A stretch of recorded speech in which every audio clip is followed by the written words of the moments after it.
Mundurnya Airlangga Hartarto dari kursi Ketua Umum Partai Golkar bakal mengubah peta politik jelang pendaftaran calon kepala daerah Pilkada 2024. Wakil Ketua Umum Partai Golkar, Ahmad Doli Kurnia menyatakan Munaslup harus digelar untuk mencari Ketua Umum Partai Golkar pengganti Airlangga. Kapan Munaslup digelar perlu dibahas di DPP Partai Golkar. Soal itu mengundurkan diri. Jadi sebenarnya dengan pengunduran diri Bapak Airlangga Hartarto sebagai Ketua Umum, tentu itu sudah menjadi syarat untuk mencari ketua umum yang baru melalui forum musyawarah nasional luar biasa. Tetapi untuk menuju ke sana juga ada proses dan tahapan yang diatur juga dalam mekanisme organisasi. Nah, tadi saya mau menegaskan bahwa secara de jure Bapak Airlangga Hartarto masih melekat jabatannya sebagai ketua umum. Selain Airlangga, anggota Dewan Penasihat Partai Golkar Yusuf Hamka menyerahkan surat pengunduran diri ke kantor DPP Partai Golkar pada Senin pagi. Selain mengundurkan diri dari Partai Golkar, Yusuf Hamka juga menarik diri dari pencalonannya sebagai calon wakil gubernur untuk Jakarta dan Jawa Barat. Saya pikir untuk ikut di partai politik telah berakhir dan saya menjadi warga biasa, rakyat biasa sesuai keinginan rakyat dan guru-guru saya. Tapi namun demikian saya tetap berkiprah, terutama di bidang sosial. Saya akan bantu pemerintah untuk masalah penanganan masalah sosial dan membantu pemerintah juga untuk masalah infrastruktur. Pengunduran diri Airlangga juga Yusuf Hamka direspon Sekjen PD Perjuangan Hasto Kristianto. Hasto bilang prihatin atas kondisi Partai Golkar namun tetap menghormati keputusan tersebut. Dirinya pun menambahkan dinamika politik terkait pencalonan gubernur dan wakil gubernur kental dengan skenario yang melibatkan kepentingan kekuasaan. Sebagai partai politik, PD Perjuangan tidak campur tangan terhadap rumah tangga partai politik lain, tetapi tentu saja terhadap apa yang terjadi itu sangat mengejutkan dan kami prihatin karena kami juga bisa merasakan suasana kebatinan di balik itu. Dengan Pilgub memang ada berbagai skenario karena ada kepentingan kekuasaan itu. Politik yang dinamis, terlebih pasca mundurnya Airlangga, Partai Golkar yang tergabung dalam Koalisi Indonesia Maju, salah satunya di Pilkada Jakarta, sudah memutuskan nama mantan Gubernur Jawa Barat Ridwan Kamil. Kini, akankah dukungan dan peta politik akan berubah? Lalu, siapa pengganti Airlangga? Tim Liputan, Kompas TV.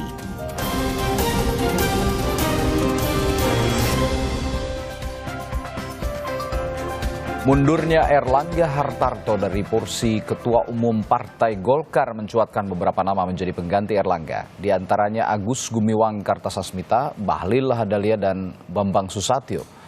Benarkah ketiga nama ini akan diajukan ke pleno Partai Golkar yang digelar hari ini? Lalu bagaimana dinamika politik khususnya peta dukungan politik Partai Golkar yang tergabung dalam Koalisi Indonesia Maju? Akankah berubah terutama jelang Pilkada serentak 2024? Kita ulas bersama sejumlah narasumber yang hadir melalui sambungan virtual. Ada Direktur Eksekutif Indikator Politik Indonesia Burhanuddin Muhtadi, lalu Ketua Dewan Pembina Bapilu Partai Golkar Idrus Marham yang tersambung melalui sambungan telepon, dan Ketua DPP Partai Demokrasi Indonesia Perjuangan Nusirwan Sujono. Selamat pagi Bapak-Bapak. Pagi semuanya. Iya, saya ke Bung Idrus Marham terlebih dahulu. Selamat pagi Bung Idrus, Assalamualaikum. Oh, tampaknya masih ada kendala komunikasi. Kalau gitu saya ke Pak Nusirwan dulu. Ini memang sudah ditegaskan oleh Sekjen Partai Anda, Pak Nusirwan, Mas Hasto Kristianto, bahwa tidak ada kaitannya dengan PDI Perjuangan dalam konteks mundurnya Ketua Umum Partai Golkar Airlangga Hartarto. Tapi yang digarisbawahi adalah begitu kentalnya dugaan intervensi terhadap partai politik oleh penguasa, begitu ya dikatakan, jelang Pilkada serentak 2024.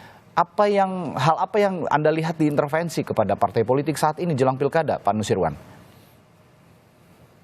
Tentu Mas Hasto mengikuti proses sampai kepada statement tersebut tentu berdasarkan evaluasi selama pemilu lalu berlangsung. Ya. Dan itu kami rasakan langsung terjadi proses tersebut, sehingga wajar saja apabila Pak Hasto menyampaikan atau merasakan hal tersebut kepada pada kondisi yang terjadi pada saat ini terhadap rekan kami dari Partai Golkar maksudnya. Seperti apa yang disampaikan oleh Pak Hasto juga dan kami pun mendengar Ibu Ketua Umum sangat memprihatinkan hal tersebut terjadi ya. Tentu hal yang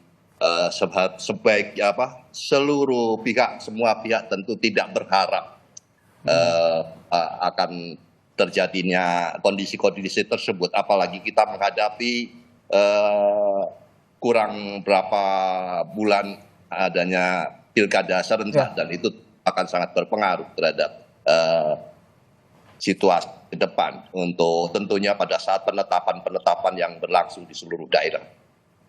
Oke, ya saya ke Bung Idrus lagi. Bung Idrus, assalamualaikum. Baik, sudah tersambung kembali. Ya, Bung Idrus, kalau ada dugaan-dugaan intervensi dan segala macam, tapi memang adakah tekanan yang Anda ketahui dari penguasa, katanya yang dikatakan penguasa terhadap mundurnya Pak Erlangga Hartarto sebagai Ketua Umum, Bung Idrus? Ya, kalau kita melihat selama ini dan Partai Golkar merupakan bagian integral dari Koalisi Indonesia Maju, dari langkah-langkah politik yang diambil oleh Erlangga sebagai Ketua Umum, tidak ada alasan yang bisa dijadikan dasar untuk menekan-nekan Partai Golkar. Kenapa? Karena Partai Golkar paham betul bagaimana sejatinya menempatkan diri ya ketika kita sendiri dan ketika kita bersama. Kalau kita sendiri kalkulasi politiknya di dalam mengambil kebijakan jelas. Ketika bersama dengan Koalisi Indonesia Maju juga jelas. Kalkulasi kepentingan yang ada. Jadi mulai daripada penentuan koalisi ini dan mengusung Prabowo Gibran ya sebagai calon presiden dan wapres dan akhirnya berhasil, pasti orang mengakui semua bahwa peranan Partai Golkar cukup besar. Nah, kemudian yang kedua, menghadapi pilkada juga orang juga tahu persis bagaimana kebijakan-kebijakan yang kita ambil ini betul-betul mengikuti kesepakatan-kesepakatan yang ada dengan kalkulasi politik yang orientasinya adalah kemenangan pilkada itu untuk menjamin kesuksesan kepemimpinan Prabowo di tingkat pusat. Oke. Sebutlah misalkan DKI Jakarta, sebutlah misalkan Jawa Barat, sebutlah misalkan Jawa Tengah, dan juga sebutlah misalkan Banten.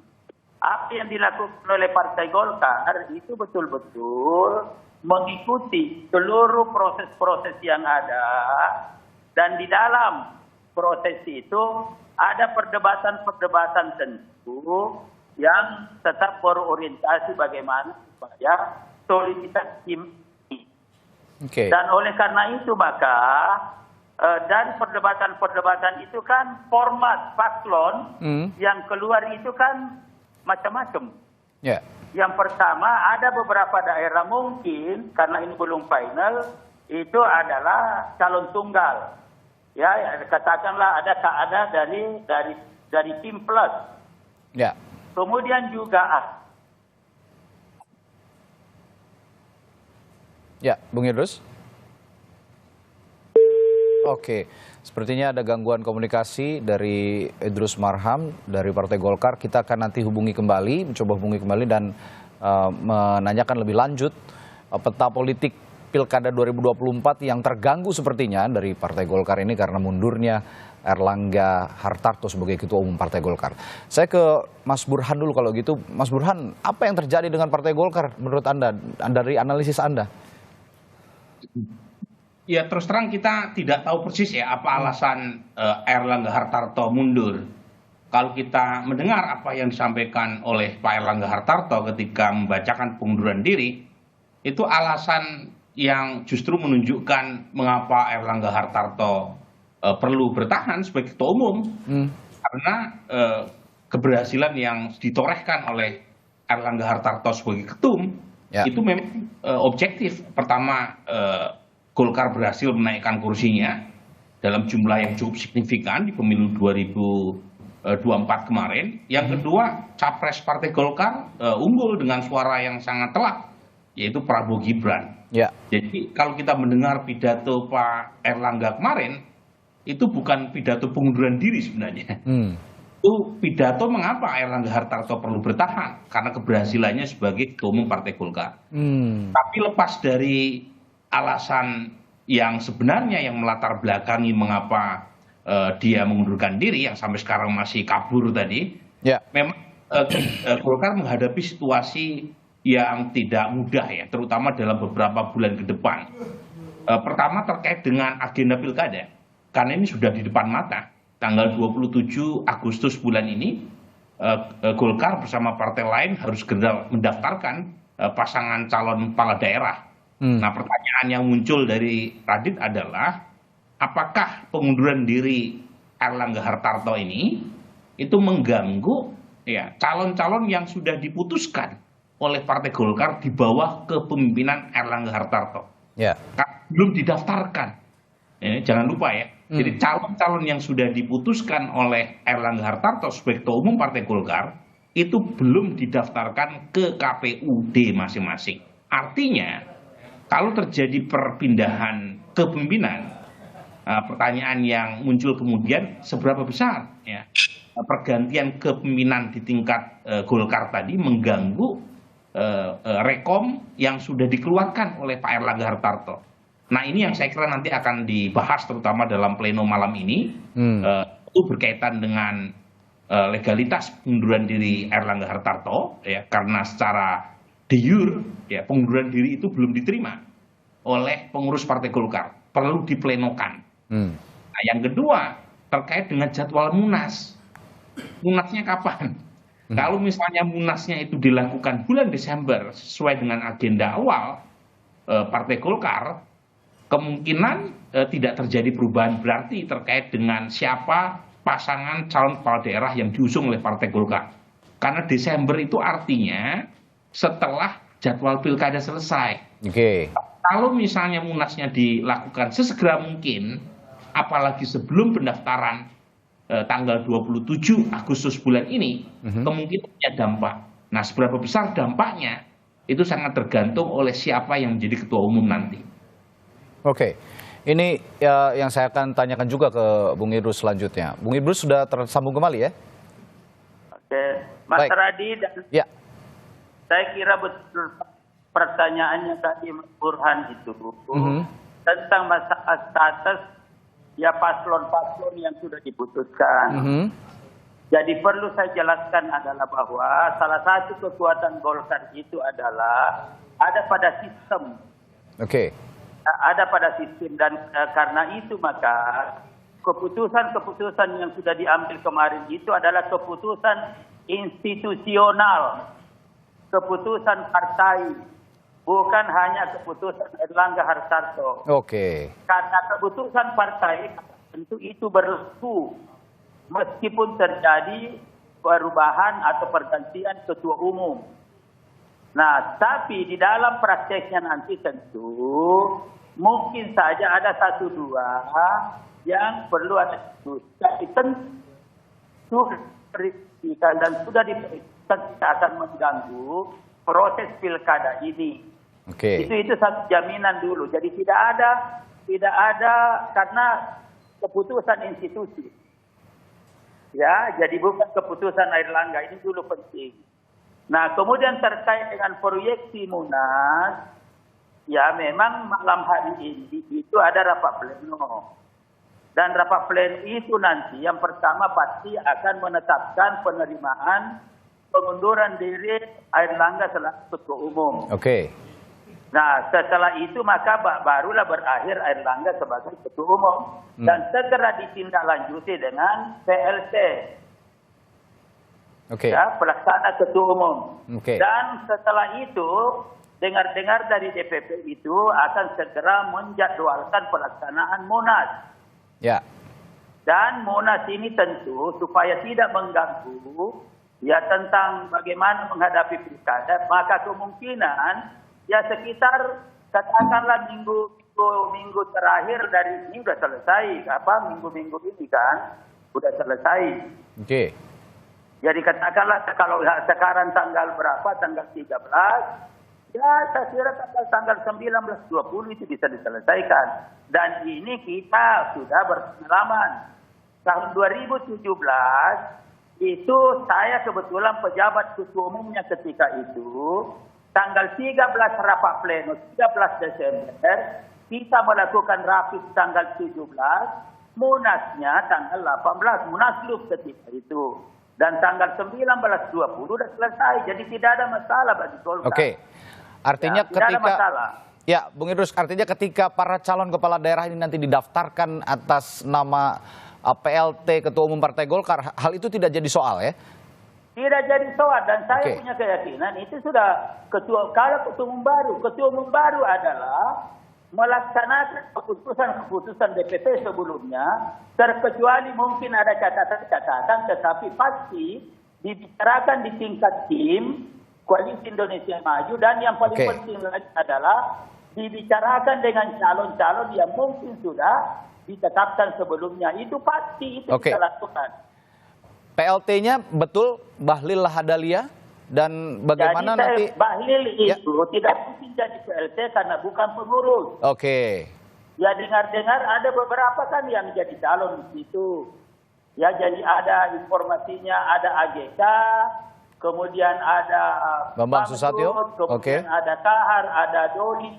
Ya saya kira silakan ada rapat pleno, dan karena ini kan waktunya simpel, jadi tidak usah dipersoalkan siapa PLT-nya. Karena cuma 1 minggu ke depan ini. Baik, artinya nama Bahlil sudah dipastikan tidak akan menjadi PLT begitu karena bukan pengurus ya? Tidak akan mungkin dipastikan PLT, tetapi aspirasi dari bawah, dari DPD, DPD 1, DPD 2, hampir sepakat ingin supaya Bahlil yang menjadi ketua umum. Apakah ini juga jadi friksi di dalam atau bagaimana Bung Idrus? Ada yang mengajukan nama Bahlil tapi ada juga yang mengajukan nama-nama lain di luar itu? Ya itu wajib. Golkar ini partai besar dan go public. Saya kira Prof. sudah paham. Kalau ini go public, ini bukan partai abal-abal, tapi partai saya percaya itu Bung Idrus. Ada aturan gitu loh. Boleh saja banyak yang mencalonkan, tapi saya punya keyakinan ada kesadaran bersama untuk menjalin keutuhan partai, ujung-ujungnya kembali kepada Bahlil semua. Baik. Saya kembali ke Bung Nusirwan. Tadi juga saya sudah menyimak bahwa Bung Nusirwan melihat begitu ada intervensi dari penguasa terkait partai politik yang akan menghadapi pilkada serentak. Kalau begitu, kalau Anda punya pandangan seperti itu, Anda melihat juga bahwa residu pemilu presiden kemarin ini masih ada di pilkada serentak 2024, Pak Nusirwan? Kita belum sampai kepada kesimpulan seperti itu karena saat ini sedang berlangsung. Silakan Pak Nusirwan. Saat ini sedang berlangsung proses administrasi di masing-masing partai politik. Nah, lihat pada saat memasuki masa-masa kampanye dan atau katakanlah sampai menjelang adanya penyelenggaraan pada November di depan. Tapi tentu kita patut untuk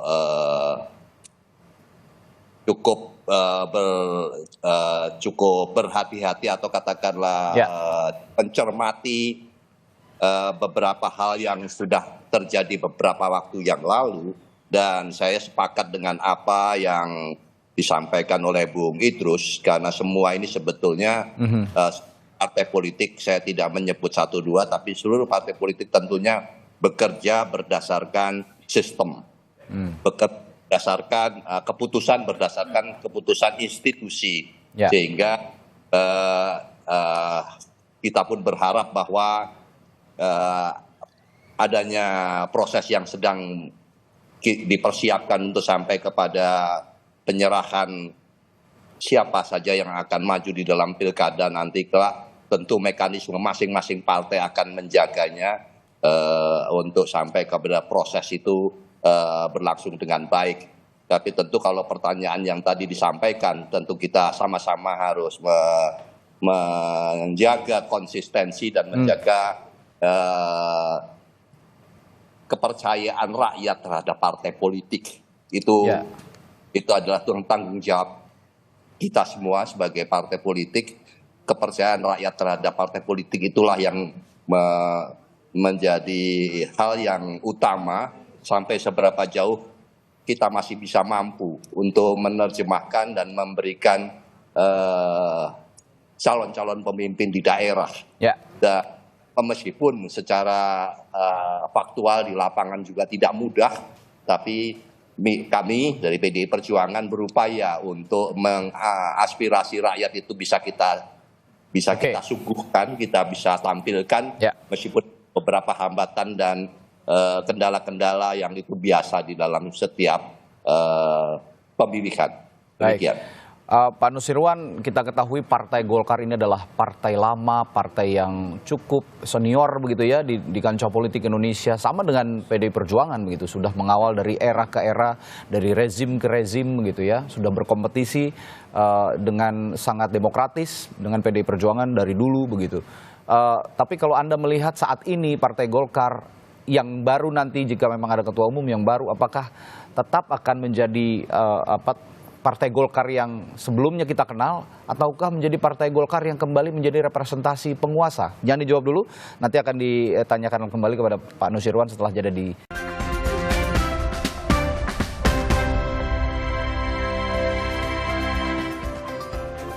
Kembali di Sapa Indonesia Pagi, tadi saya sempat menanyakan kepada Pak Nusirwan dari PDI Perjuangan soal Partai Golkar yang sudah lama eksistensinya ada di kancah politik Indonesia, bahkan sama dengan PDI Perjuangan juga sejak awal mengawal negeri ini menjadi republik. Partai Golkar dan PDI Perjuangan sudah sama-sama mengikuti kontestasi demokrasi dengan sangat demokratis, dengan sangat positif.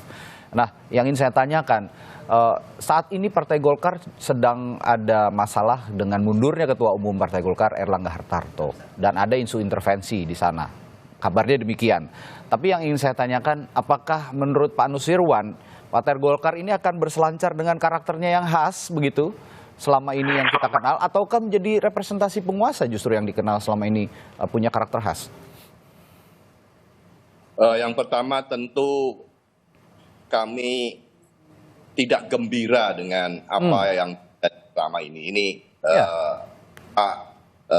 Ibu Ketua Umum juga menyampaikan keprihatinannya tersebut. Sehingga jangan dilihat bahwa ini adalah sebuah kejadian yang menguntungkan bagi partai lain. Tidak demikian, khususnya bagi PDI Perjuangan tentunya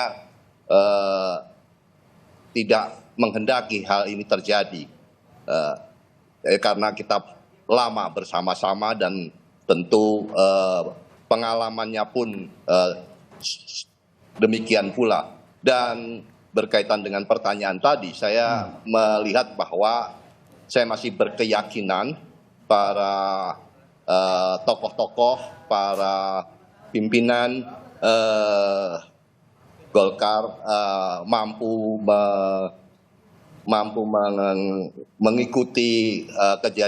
mengikuti proses yang sedang berlangsung saat ini dan mampu menjaga keutuhan, mampu menjaga kebesaran dan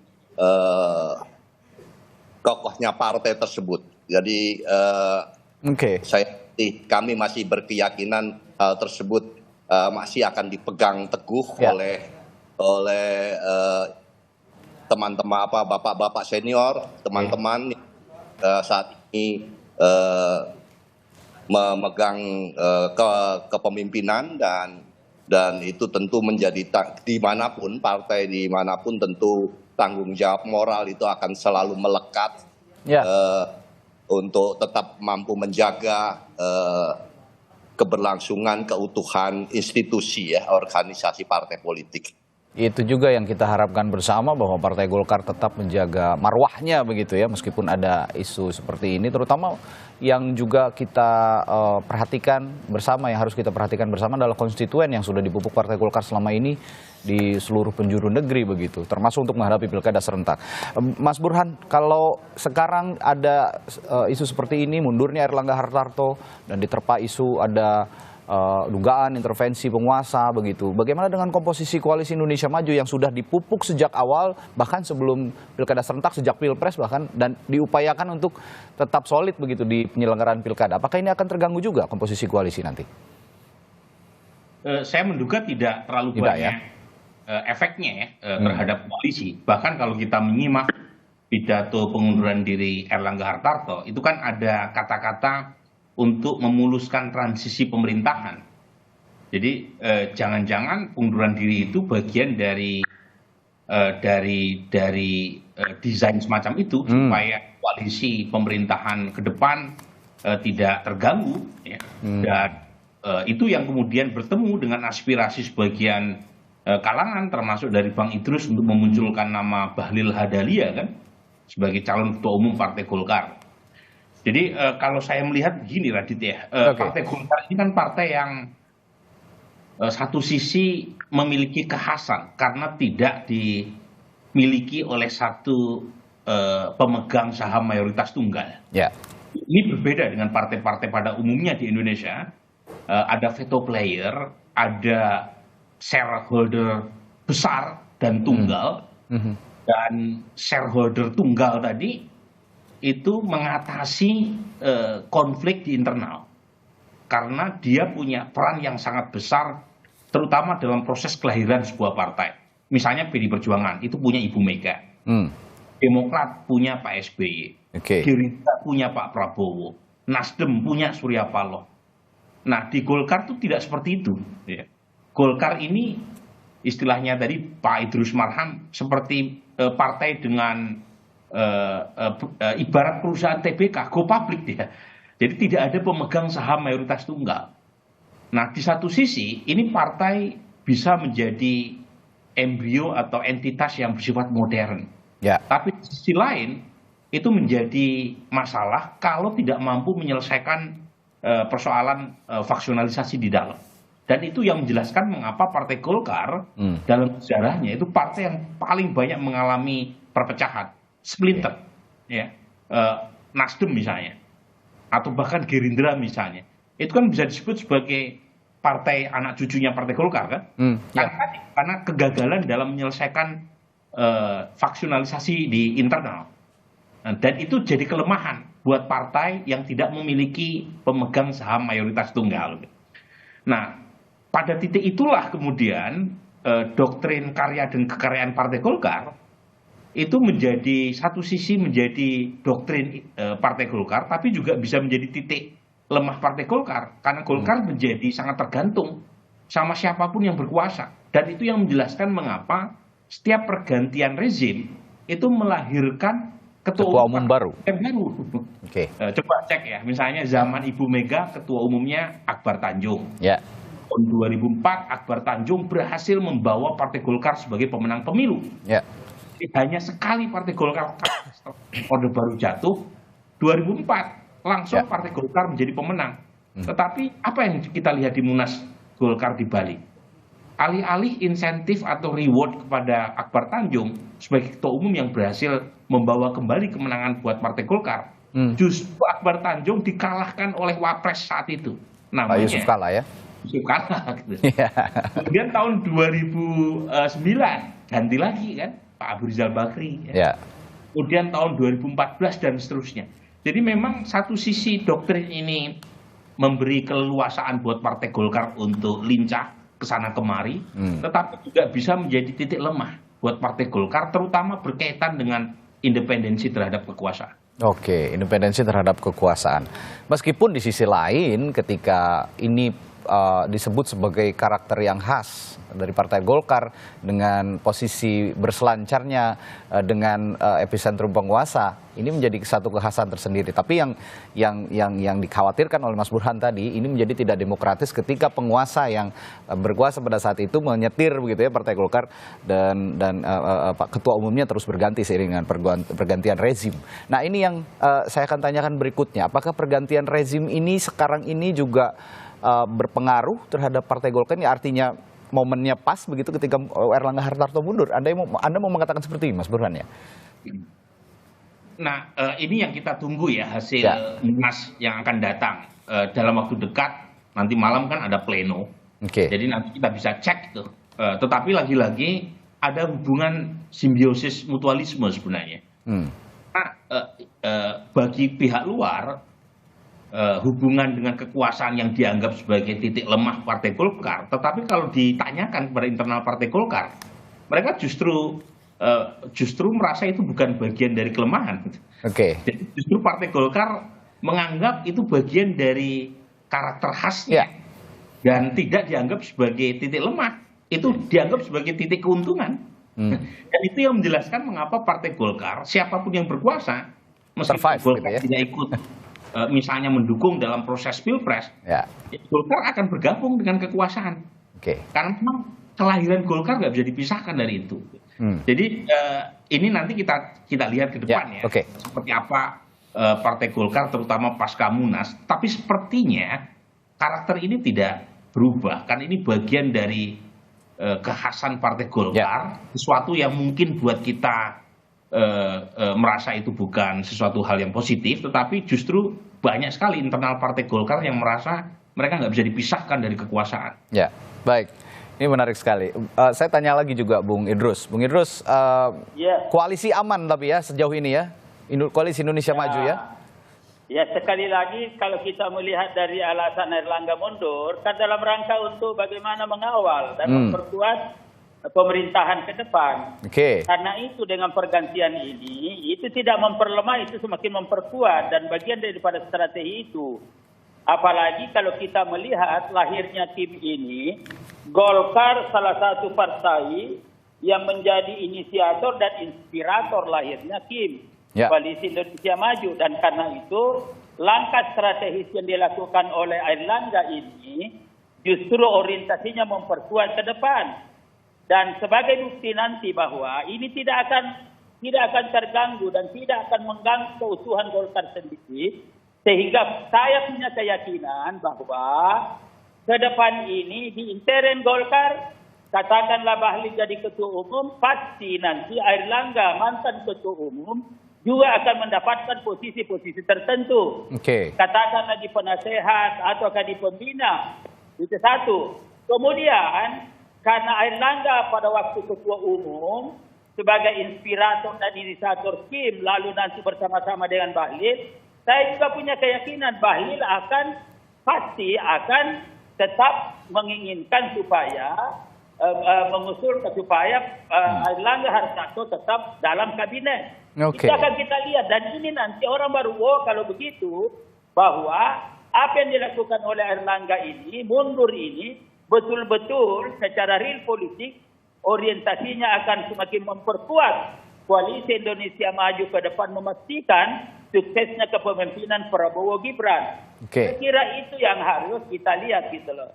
Dan yang terkait dengan masalah Bahlil ini, saya ingin katakan Bahlil ini adalah kader plus. Dia mulai dari daerah. Dan karena itu sekarang ini ada suasana kebatinan terbangun dari daerah.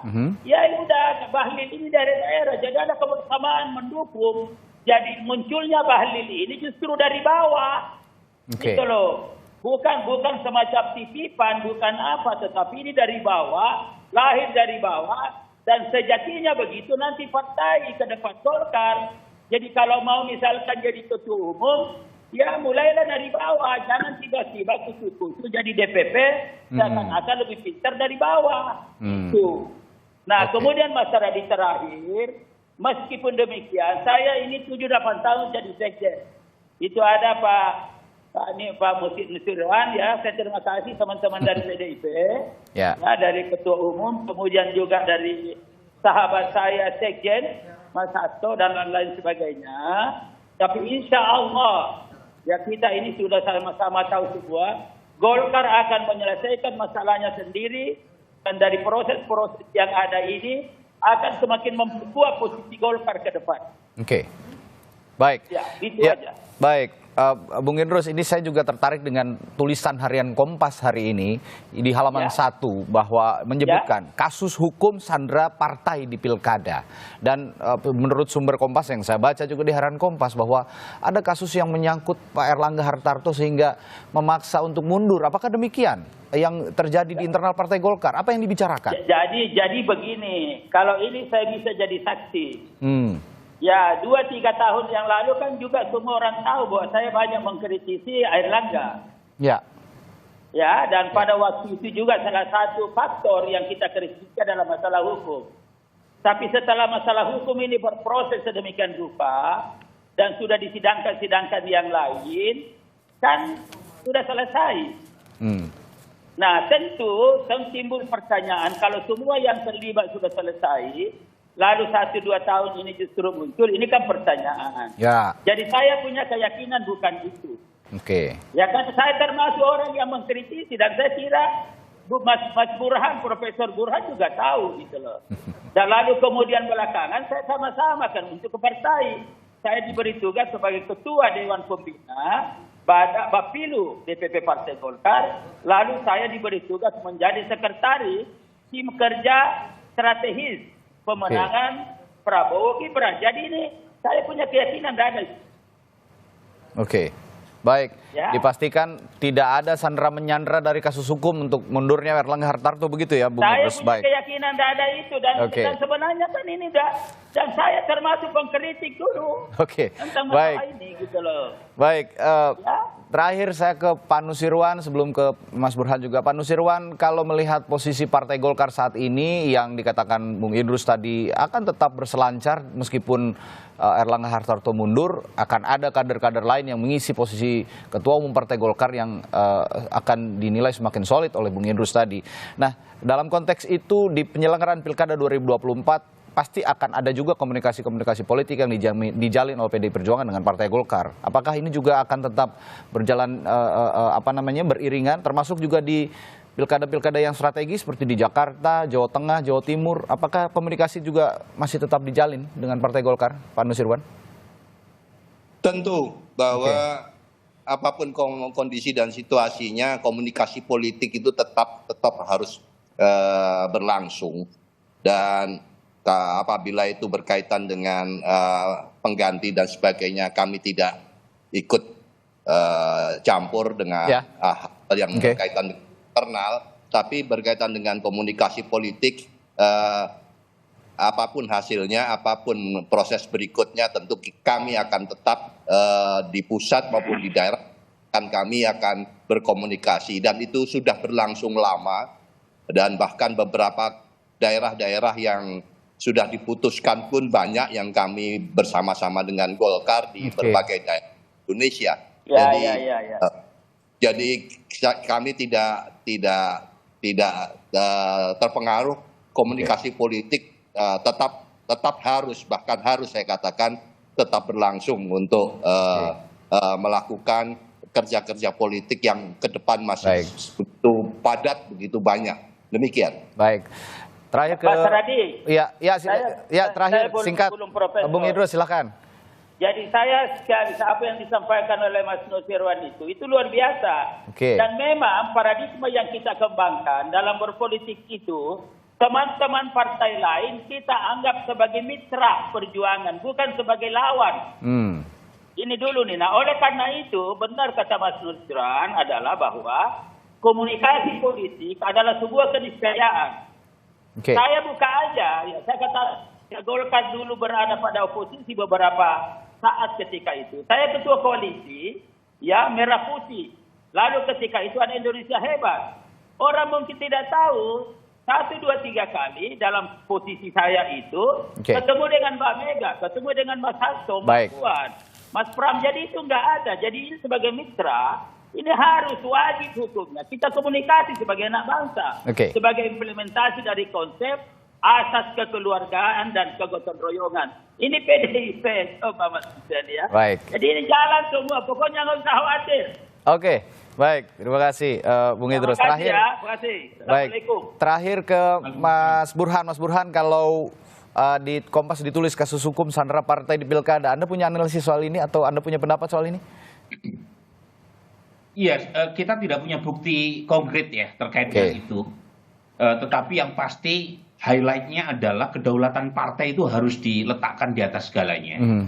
Karena ini bagian dari prinsip atau elemen dasar demokrasi.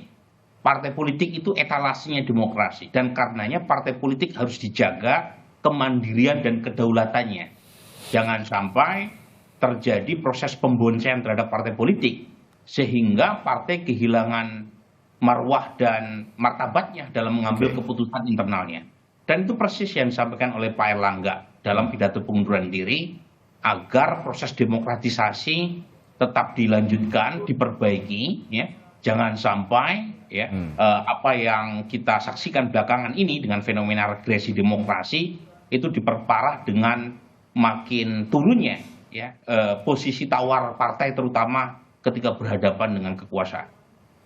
Oke, itu poinnya bahwa kita semua berharap apapun yang terjadi saat ini oleh kepada Partai Golkar dengan mundurnya Erlangga Hartarto, tetaplah menjadi Partai Golkar yang sudah punya khasnya selama ini berjalan mengarungi perjalanan politiknya begitu sampai akhirnya mengawal presiden terpilih dan wakil presiden terpilih Prabowo Subianto dan Gibran Rakabuming Raka 5 tahun ke depan.